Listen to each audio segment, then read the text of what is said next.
बूटे दे होगा दीदीला, बूटे दे होना जीता दे होगा दीदीला, जीता दे होना। सुनो दीदी हो, सुनो भैया हो, सुनो बानी हो, संगी संगवारी हो, दीदी रामेश्वरी महेश ध्रुवे के चुनाव चिन्ह है नल छाप, तो कोनो ला नहीं भुलाना है। हमार दीदी रामेश्वरी महेश ध्रुवे के चुनाव चिन्ह है नल छाप मामुहर लगा के संगी हो भारी मतों से विजय बनाना है, नवा सरपंच बनाना है। वोटे दे होगा दीदीला, वोटे दे होना जीता दे होगा दीदीला, जीता दे होना। नल्ले छापे हवे निशान मोहर लगाना है, जोर मिले हमर दीदीला विजय बनाना है। वोटे दे होगा दीदीला, वोटे दे होना जीता दे होगा दीदीला, जीता दे होना।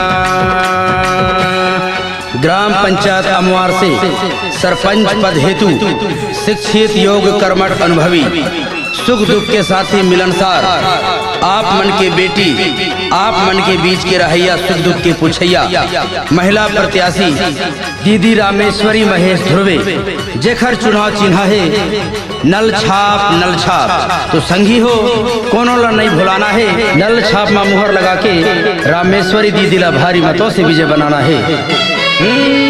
गाँव में विकास हो ही जनता के सुनैया गा, भारी मत से विजय बनावो सुनो दीदी भैया गा।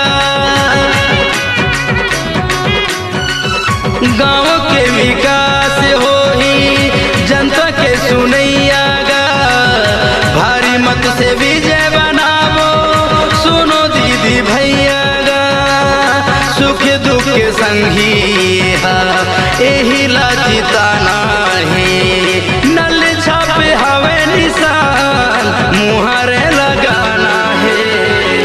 जीता दे होगा दीदीला, जीता दे होना रामेश्वरी महेश ध्रुवेला, जीता दे होना।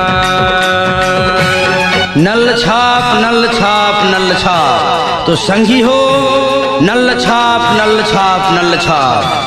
दाई हो, दीदी हो, बहनी हो, भैया हो, संगी संगवारी हो, तो कोनो लो नहीं भुलाना है। अवैया 25 तारीख दिन शनिवार सुबह 7 बजे से 3 बजे तक आप सब लोग मतदान केंद्र जाके नल छाप मामुहर लगा के दीदी रामेश्वरी महेश ध्रुवेला भारी मतों से विजय बनाना है।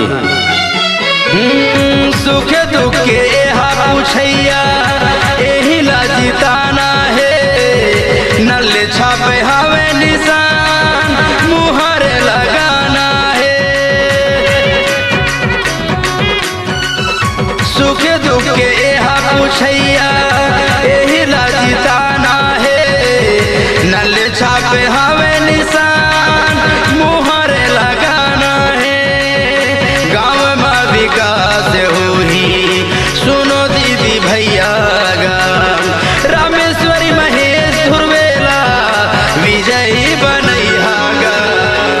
वोटे दे होगा दीदीला, वोटे दे होना जीता दे होगा दीदीला, जीता दे होना। संगी नहीं भूलाना है, सरपंच बनाना है, नल छाप में मुहर लगा के विजयी बनाना है। जीता दे होगा दीदीला, जीता दे होना, वोट दे हो